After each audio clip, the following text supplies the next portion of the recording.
План переговоров о завершении войны не принят. Путин планирует визит в страну, где его могут арестовать, а ВСУ заняли новые позиции под Курском. В эфире «Нехта» самые важные и интересные новости к этому часу. Под увеличительным стеклом и как на ладони российские войска пытаются спрятать важные для армии объекты на территории Крыма. Что известно о передислокации войск?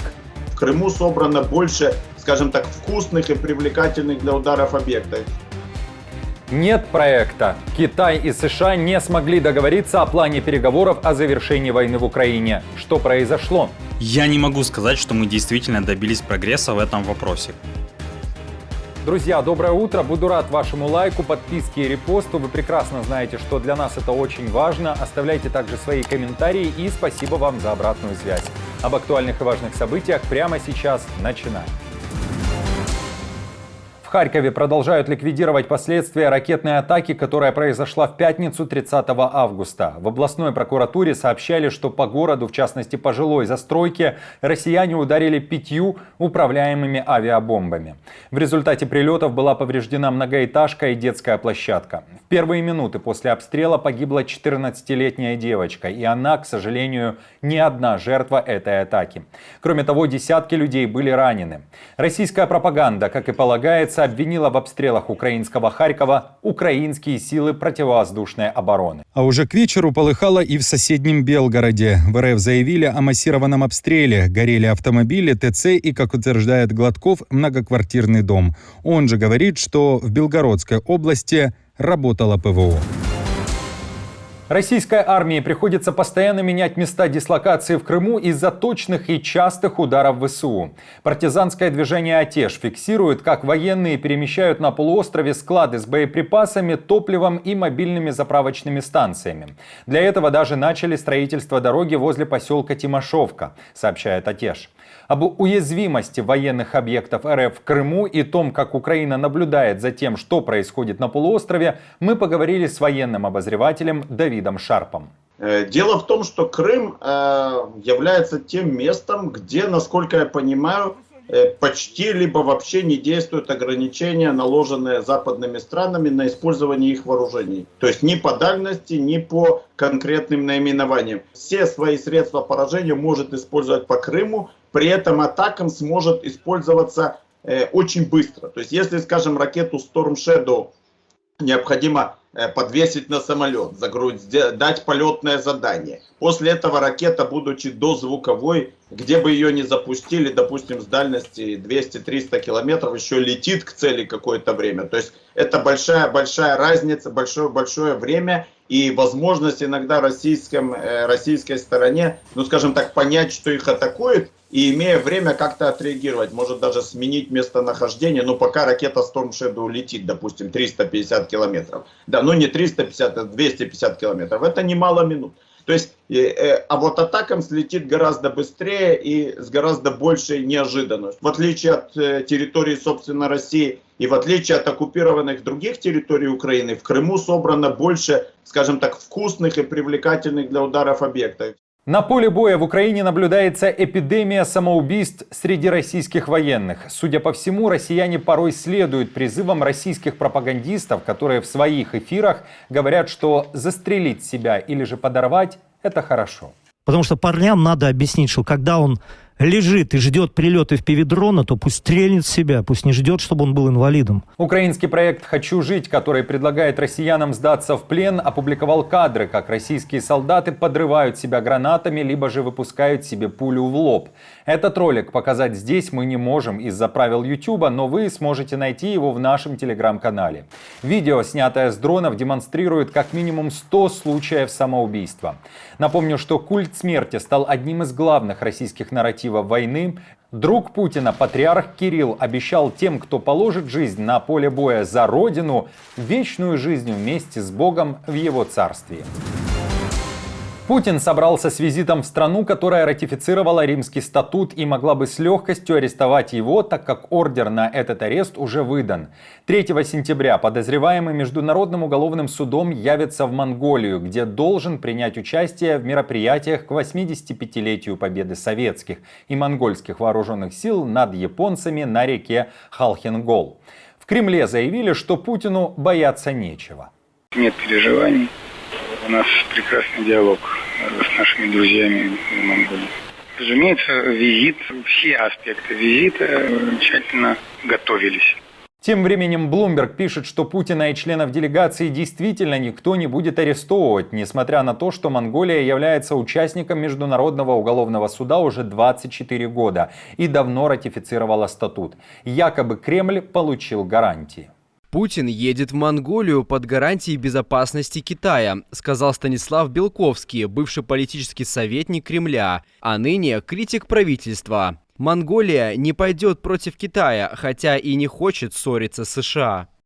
В Украине тем временем призывают власти Монголии арестовать Путина. А что вы думаете о таких действиях властей Монголии, которые, судя по всему, действительно не планируют арестовывать Путина, который подозревается в совершении военных преступлений? Поделитесь, пожалуйста, своим мнением в наших комментариях. Населенные пункты России продолжают переходить под контроль Украины. Об очередном продвижении в Курской области сообщил главком ВСУ Сырский. Кроме того, под Курском Украина продолжает пополнять обменный фонд. На фоне украинского наступления на территории РФ внимание военных аналитиков приковано также к ситуации в Донецкой области. Там, в свою очередь, происходит продвижение российских войск. И весьма стремительно, это признают украинские военные. О том, почему россияне наступают на Донбассе, но не делают этого под Курском, и почему Украина продвигается в Курской области, но теряет населенные пункты на Донецком направлении, мы также поговорили с военным обозревателем. Украинское, я могу сказать следующее, что украинское руководство, ну то бишь президент Зеленский и его советники, и генерал Сырский, и те, кто принимал решения, действовали не спонтанно. Они действовали осмысленно и размышляли над этой ситуацией, насколько я могу судить, а иначе не должно было быть, многие недели, если не сказать месяцы. То есть они знают, более того, именно у них на руках, что называется, максимум информации находится, тем более в сравнении с теми, кто опирается на открытые источники. Какой их расчет был, я не очень понимаю, не знаю, скажем так, но они делали этот расчет, они понимали, что под Покровском, на Покровском направлении, на Торецком ситуация сложная. Она была плохой уже до начала наступления в Курской области. Значит, выбор, видимо, стоял так: либо несколько улучшить ситуацию, я это так предполагаю, я не уверен в этом, либо сделать, что называется, ход конем, пожертвовав фигуру, изменить ситуацию в некоторой степени коренным образом за счет Курской операции. Китай и США не смогли прийти к общему знаменателю относительно плана по переговорам о завершении войны в Украине. В этом признался советник американского президента по нацбезопасности Джейк Салливан. Я не могу сказать, что мы действительно добились прогресса в этом вопросе. КНР открыто заявляла о том, что войну следует прекратить дипломатическим путем. Они изложили различные принципы как в одностороннем порядке, так и в ходе отдельного общения с бразильцами. В течение последних 3 дней у нас была возможность обменяться мнениями о войне против Украины. Мы не пришли к какому-либо конкретному плану в отношении дипломатии, во многом потому, что Соединенные Штаты очень строго придерживаются простого принципа «ничего об Украине без Украины». Тем временем второй саммит мира Украина хотела бы провести в Индии. С таким предложением выступил Зеленский, когда премьер-министр Нарендра Моди был с визитом в Киеве. Об этом пишет Bloomberg. Авторы издания также уточняют, что пока от Моди не было четкого ответа, согласен ли он на это. Напомню, в Украине называли встречу с премьер-министром Индии дружественным и историческим событием. Война в Украине – это долгий конфликт с неопределенным исходом. Чешский президент Петр Павел вновь заговорил о сроках завершения войны в Украине. Павел считает, что открытый конфликт – это губительный путь для всех, в том числе и для России, которая на сегодня намного слабее, чем была до 2022 года. We are facing a long conflict with an uncertain outcome.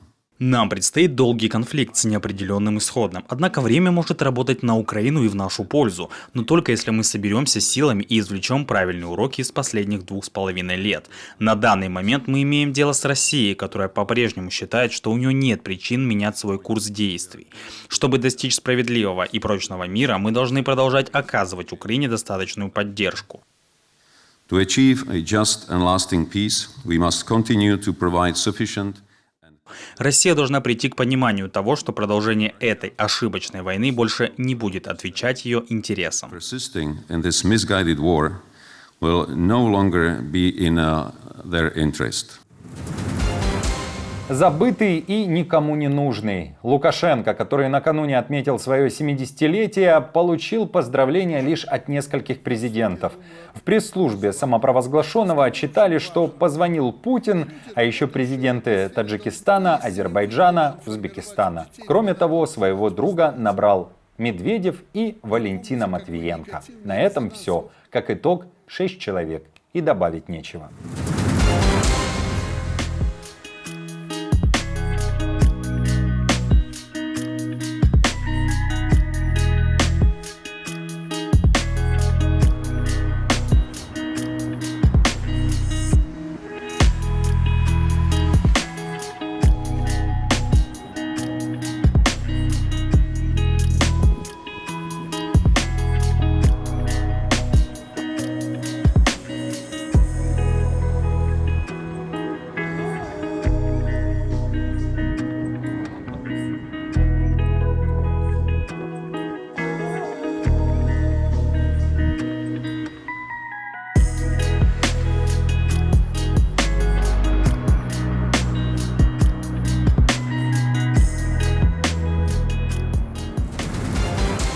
Друзья, спасибо вам за поддержку, вы наша опора. И напомню, что ваша помощь и участие помогает нам делать работу, видеться с вами каждый день. Постоянных донаторов и их комментарии вы видите сейчас на экране. Мы благодарны за эту поддержку.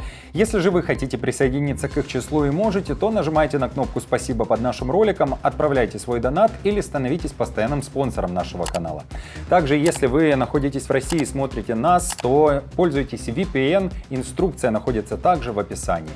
Мы с командой продолжаем следить за самыми важными новостями, а оперативную информацию от Нехта ищите в телеграм-каналах или на платформе X. Спасибо вам за доверие и то, что остаетесь с нами. До новых встреч и хороших вам новостей.